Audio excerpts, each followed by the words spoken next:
let me ask you a question. Have you ever tried to introduce scissors to your kids and then wondered, what in the world was I thinking? Or maybe you've even had to make that dreaded phone call to a parent to let them know that their little angel cut their own hair, or worse yet, somebody else's hair. I get lots of questions about how to teach scissor skills to young children. Questions like, at what age should I introduce scissors? Or, why can't my kids cut with scissors? And here's the thing, teaching scissor skills to young children in preschool, pre-K, or even kindergarten is not easy.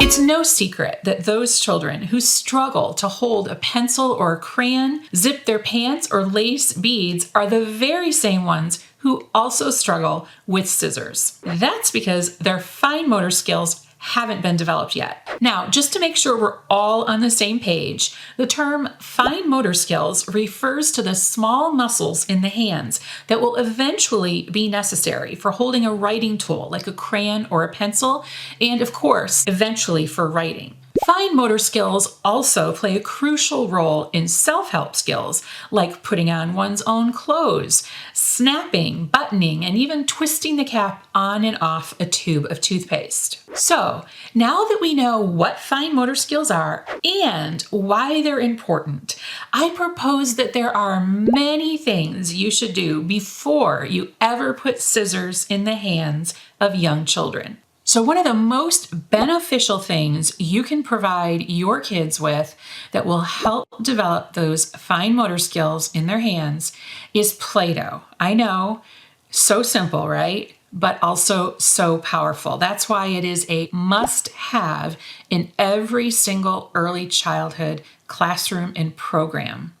So one of the first things that I like to do with kids, aside from just giving them Play-Doh and letting them play with it, there is great value in that, by the way. As children hold Play-Doh in their hand and they squeeze it, they're often developing a lot of those skills that are necessary for eventually holding those writing tools. So just playing with it is great fine motor practice.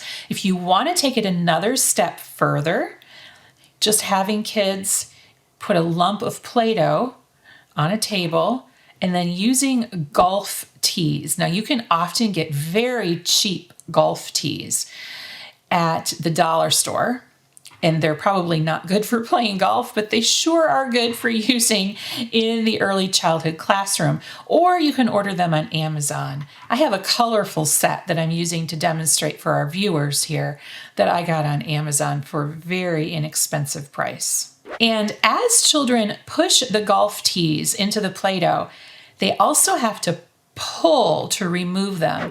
And that is great fine motor practice. Also, as they pick up and grasp the golf tees, that's more fine motor because they're using the same fingers to pick up the golf tees that they would use to hold a pencil. So golf tees, that's one of my favorite tips. Another thing that young children can do with Play-Doh is to cut it with dough scissors. And one of the things I like to invite them to do is to roll the Play-Doh. I usually tell them to make snakes, right? And as they roll the Play-Doh back and forth with their hands to make snakes, they're actually rolling the Play-Doh across the arch in their hand. If you hold your hand out flat in front of you and you run the index hand of your other finger across the palm of your other hand, right? You can feel that it's concave, right? There's a dip in the middle of your palm.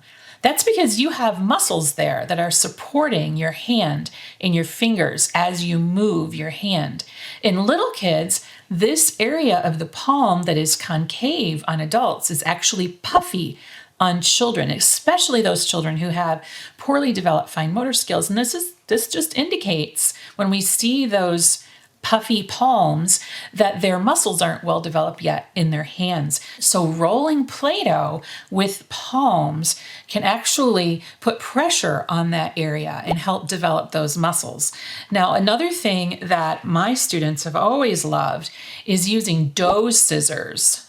Dough scissors. Now, dough scissors Basically, they don't have metal blades. They're just plastic, so they don't cut anything except Play-Doh. So I have them roll snakes with their Play-Doh, and then they can practice their cutting skills with these dough scissors. And my kids love to roll snakes and cut dough. And then all the little pieces they cut, they like to pretend they're making soup or macaroni. They get very, very creative with this. And they can roll the snakes as thin or as thick as they like. There's nothing more exciting for a child when it comes to using scissors than to cut Play-Doh with them. So you can find dough scissors on Amazon, and I'm sure there are other outlets out there that have them as well, but I got mine on Amazon. They come in a bunch of bright colors, and I just put them in my Play-Doh area in my classroom, whether you have a Play-Doh tub, a tray, or a whole separate center just for Play-Doh. I put them in there and allow children to experiment with them. So another thing you can do with Play-Doh that's super helpful for young children is to invite them to use rolling pins to roll the Play-Doh flat, right? And that's quite often why you see rolling pins in the early childhood classroom. It's to provide the children with the opportunity to roll the Play-Doh with their hands. And when they're rolling the Play-Doh, so you're probably wondering why this is such a great fine motor activity. So when children are gripping each end of the rolling pin, they are holding onto it with their hands. They're using those muscles.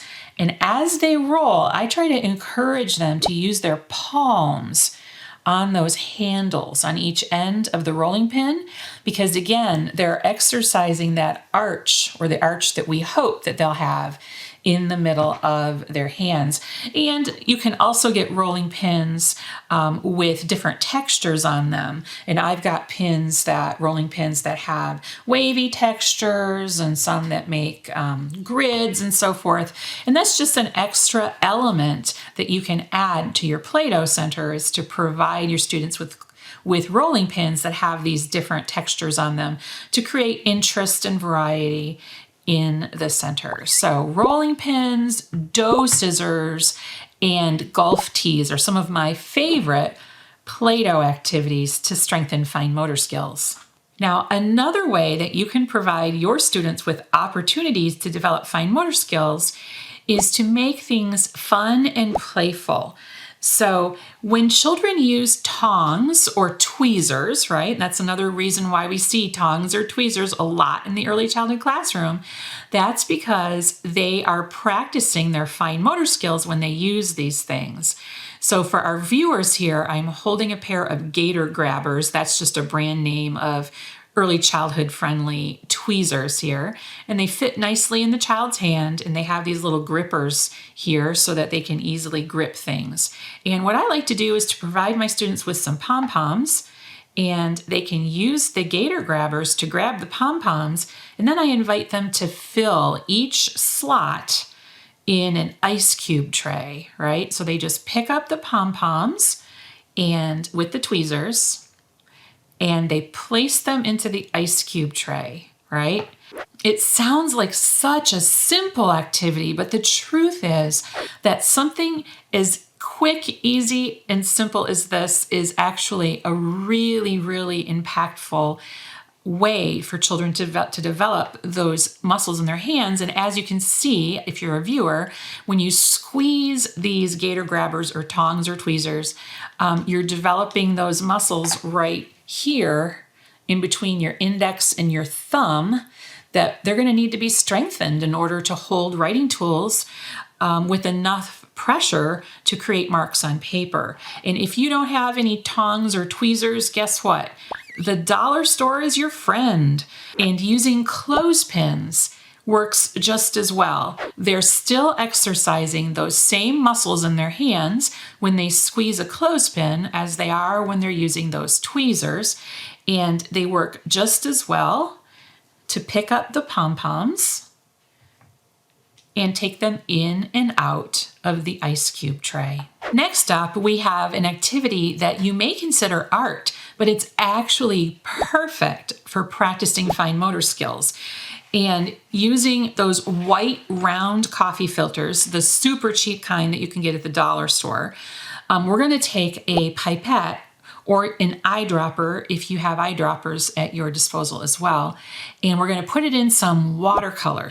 I put some watercolors inside of a cup, like a paint cup here. And as children pinch the pipette, and the pipette draws the colored water into it, now they can decorate their coffee filter. And if you're watching on YouTube, you can see what that does. And it absorbs into the coffee filter and makes beautiful designs. And so one thing you could do in your art center, right, because this is open-ended art, right, you could put a bunch of different colors of watercolor along with your pipettes or your eyedroppers, and they could just dip their pipette into the different colors and drop it all over the cheap coffee filters that you got at the dollar store to create very beautiful creations. You could then turn the coffee filters into flowers to decorate your classroom, right? I just twist them up at the bottom and attach a pipe cleaner, and you can make bouquets, you can decorate bulletin boards, anything that you want. And I just make sure that I let them dry, and they only take about 10 minutes at the most to dry because they are coffee filters after all. But again, this is a great fine motor activity for your students, but it's also open-ended art. And as the students squeeze the pipette or the eyedropper, they're again using those very same fingers that they're going to use to eventually hold a writing tool in their hands and of course eventually write. Once your students have practiced with some of those very simple activities that I just shared with you, then you might want to move on to the next level, which isn't quite cutting with scissors or writing just yet, but maybe some hole punches or some paper punches. Now, hole punches, they take some skill. So first we're going to want to develop those fine muscles in their hands using those super simple activities I shared. But then you can move on to a hole punch and invite them to punch holes in colored paper, preferably something a little thicker than copy paper, something like construction paper or cardstock, because that gives it a little more resistance. It's much easier to work with for young children. And they love to hole punch colored paper, and then you can have them do it like over your sensory bin or a dish tub, and they can collect all the little circles in there. And then I put a bucket of those circles in my art center for open-ended collage art materials. So that is a really fun, very inexpensive and easy way to stock your art center and practice fine motor skills at the same time. And of course, they make really cool paper punches in a variety of different shapes. They make all sorts of shapes like snowflakes and trees and squares and all different kinds of shapes. And I collect those from various inexpensive sources, a lot of times from the dollar store. And I put those in my art center because, of course, we always want to promote open-ended art, and we always want materials for collages in the art center. But it's kind of my sneaky way of getting in extra fine motor practice. And so I invite them to punch paper as much as they want. Now, you will be surprised at how long your kids will do this. So if you're looking for an activity that's great for fine motor, but also lengthens their attention span, then this is one for you. I have had 3-year-olds in a mixed age classroom come into the classroom, see their older peers using the hole punches or paper punches, and then be drawn to it like moths to flame. And then my 3-year-olds stayed in that center for 25 minutes. Now, if you've ever taught a 3-year-old for more than a hot minute, you know that that is incredible stamina for a 3-year-old.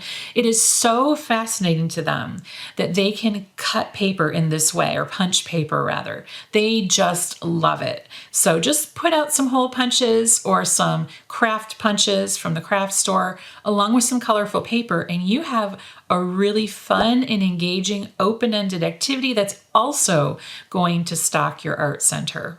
Now, here's a question I get quite often from teachers when they're starting to work on fine motor skills with their students and when they're doing activities like using tongs or clothespins or things like that. And that question is, what if they have to use two hands? And you see this a lot with paper punches and hole punches too. And if they use two hands, first of all, it's not the end of the world.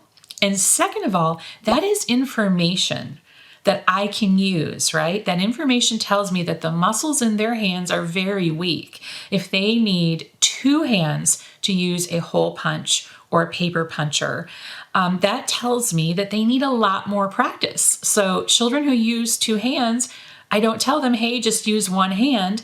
I just think in the back of my mind, they need more time and opportunity to do all of these wonderful fine motor activities that I have intentionally and carefully set out in my classroom.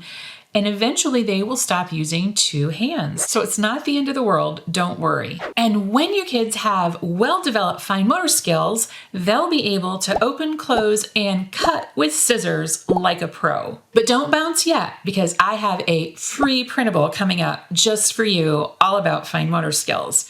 And if you like this podcast, don't forget to subscribe. Or if you're watching on YouTube, mash that great big subscribe button. So here's the printable I promised. This is my fine motor skills parent handout. Now, you can use it with your parents, the parents of your students, or you can use it for your own purposes internally in your classroom or school. And what I've done here is to lay out some of the best activities that parents can do at home or you can do in the classroom to support the development of those super important fine motor skills. And for those of you watching on YouTube, you can see the printable right here on the screen. And if you prefer that it was in black and white rather than color, all you have to do is hit grayscale on your printer and it will print in black and white.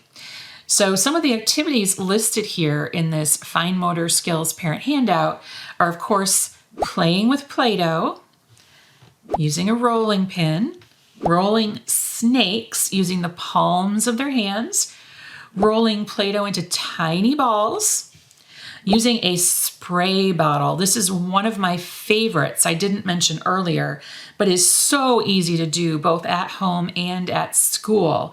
Now at home, parents can invite their kids to spray plants if they have them. It doesn't matter if those plants are indoors or outdoors. Just the act of using a spray bottle is super beneficial for developing those fine motor skills.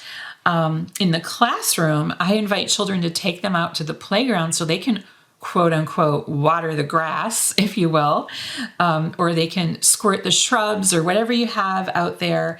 It doesn't really matter. I like to have something living in my science center, and it's usually a plant, so they're invited to spray that plant as well, as long as you're aware that overwatering can kill some plants. And if you live in a very cold climate where you get a lot of snow, add a little food coloring to the water in the winter, let them take it out and color the snow and make beautiful designs. And on page 2, because just a one-page printable isn't enough for you, it's a freebie, by the way, there's a second page. And you can do this if you want to send it home to parents or use it during parent conferences or during a parent education night. You can print just one and send that home one time and then the second one another time, or you can use both of them for parent conferences, however you want. But stringing things like Cheerios or macaroni on yarn is great, super easy to do. Tearing paper. That sounds so basic, and we're going to get more into that in part 2 of this podcast, where I actually go into how to introduce the scissors to your students and what exactly they should be cutting and how they should be cutting it, and that will come in part 2. So make sure you're subscribed. And then, of course, the picking up objects like cotton balls or pom-poms with clothespins, that's listed here. And then transferring those objects from one place to another, because not just picking them up isn't enough. Now we want to put them somewhere, right? And then, of course, once your children have some development of those muscles and they're ready for scissors, cutting junk mail, especially those things that are printed on cardstock, are great for practicing fine motor skills. Cutting straws is another one I neglected to mention earlier. Cutting those paper straws that you find often in the Target Bullseye Playground is another great way to help children use scissors, but in a more supportive way because the paper is thicker, and the paper straws are also great resistance. They offer great resistance when children cut them. So don't forget to download the free printable. If you are listening, just go to pre-kpages.com and type Fine Motor Skills Parent Handout in the search box. And if you're watching on YouTube, just look in the video description below this video and you will find a link to this free printable. So that's all for this episode of Elevating Early Childhood. And if you want to learn more about how to teach preschoolers to use scissors, then you're going to want to stick around for episode 2. Until next time, I'm Vanessa Levin. Onward and upward.